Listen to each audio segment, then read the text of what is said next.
and today we're going to talk about walking the trigger. I've gotten about 30 straight emails, it seemed like, about how to walk the trigger, what's the best way to walk the trigger.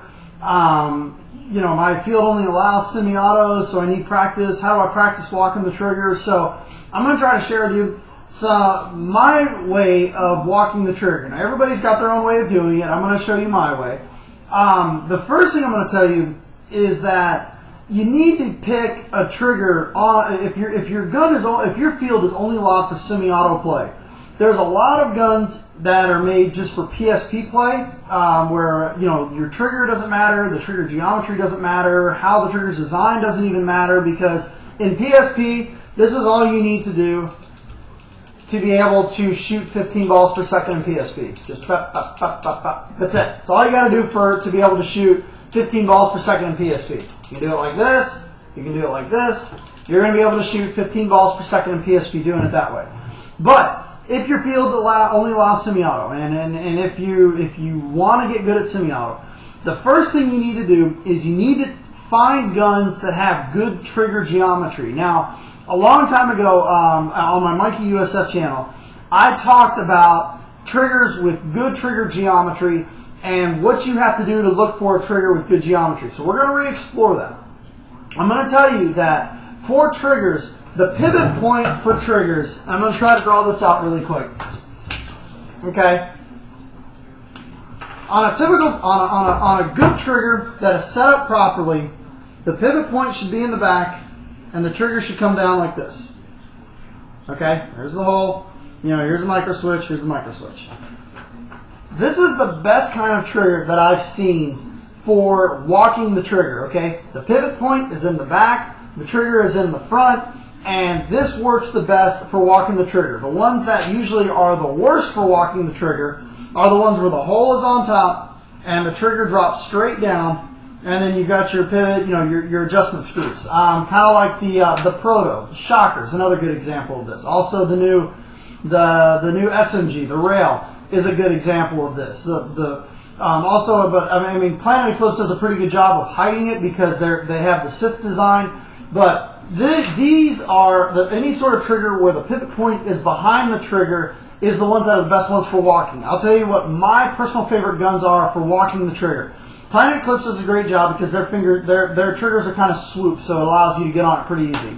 The Alias Intimidator, by far, almost without a doubt that I've seen, the Alias Intimidator and also the Generation 4 and even the Generation 2 had the best trigger design for semi-auto play. You can just mow with those guns in semi-auto. Easily some of the best triggers. Now, the new Dye Ultralite, coincidentally, the Dye Ultralite frames that are now coming on all of them, looks a lot like the Alias trigger in many ways. The bearing is recessed back, and let me show you why that's important.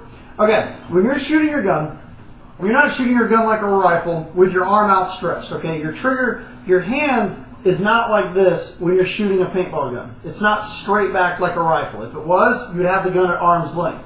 Your hand is cocked down at a 45-degree angle to your bottle. Okay, so when you're holding, so you see the plane that your knuckles are going to be is going to be at a 45-degree angle basically on your gun. Okay, so by having a trigger that accentuates that the geometry is designed for that, kind of like the Legend Infinity. That's a great example of a semi-auto trigger. Okay, that's designed for HK. Obviously, HK plays MPPL semi-auto, and that trigger goes down at a 45-degree angle. The trigger is where the pivot point is in the front.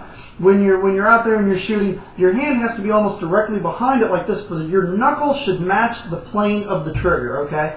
And the reason why that's important is because the top finger, it's going to be just as easy to pull the trigger at the top finger as it is for the bottom finger. So by having the plane of the trigger match how your knuckles are aligned by you holding your gun, it allows you to, the same amount of tension to pull the trigger at the top is the same amount of tension to pull the trigger at the bottom. Bob Long is a fanatic about this. So is Dave Youngblood. Planet Eclipse is doing a great job also. Some of the other guns that are out there, like the Proto, the Smart Parts guns, worst trigger in paintball, easily the worst trigger in paintball.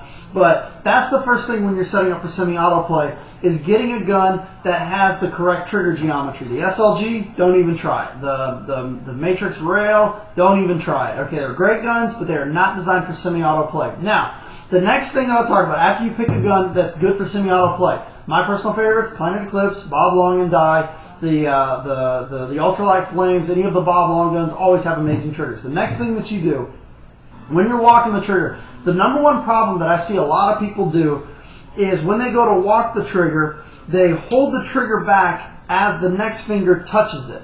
So basically the trigger never gets completely off the micro switch. Instead of hitting it like this, where they're letting it go, next finger hits it, lets it go, next finger hits it, lets it go, what a lot of times happen is they depress the trigger and the next finger hits the trigger before the first one lets go. So the trigger always stays back. Now, one of the ways to combat this, now the best way that I've seen to combat this is to, when you're pulling the trigger, is to hit your trigger frame with your fingers when you first start out. So I know a lot of people like to stick their fingers out. There's a couple different ways that I've seen people try to block the triggers. I'm going to tell you my favorite way. Some people do the eagle, I don't know what they call it. It's like an eagle talon grip. Okay, they use just the tips of their fingernails. Dynasty does this. You notice Dynasty always does this because there's no other way to walk that trigger. You'll see their fingertips stick out like this and then curl back.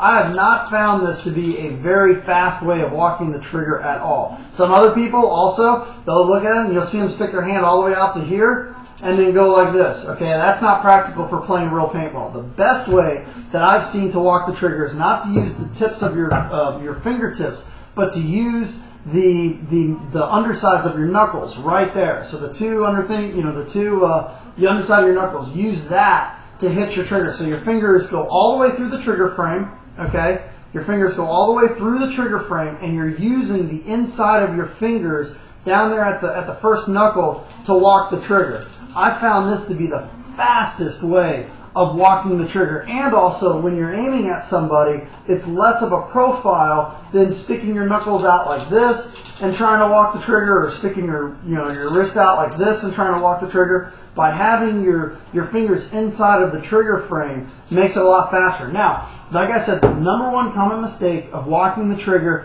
is holding the trigger down with the first finger while you pull it, try to hit it with the second, so the finger never comes out. By going and having your fingertips hit the trigger guard, so you're pulling so far away from the trigger that you're hitting the trigger guard and then coming back, you're going to really speed up your trigger play.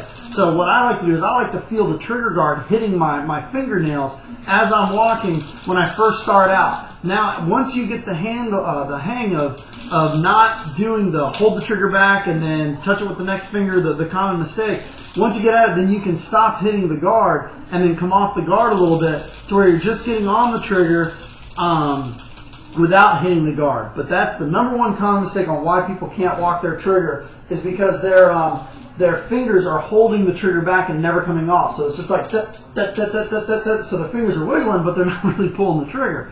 So try that if you're having a hard time walking the trigger. Try pulling the trigger, and when you come off, hit the trigger guard. Pull the trigger, hit the trigger guard. Pull the trigger, hit the trigger guard. Now get your other finger in there. Pull the trigger, hit the trigger guard. Pull the trigger, hit the trigger guard. And then start doing it like that, and then you can start practicing and getting it faster and faster and faster. And soon, after with enough practice, you shouldn't have to hit the trigger guard, because you're gonna feel your fingers coming off of the trigger when you're pulling it. So that's probably the best way I can tell you to pull the trigger when you're out there shooting it. You can dry fire your gun. Usually doesn't hurt it, but obviously you're going to run out of air. But in my opinion, that's the best way to walk the trigger. Stick your fingers through the trigger guard, hit it with the undersides of the first knuckle right there, and I found that that's a very, very comfortable and a very fast way of pulling the trigger. So hopefully this helps. Helps you guys walk the trigger a little bit more, and get up your rate of fire a little bit faster. Thanks for tuning in.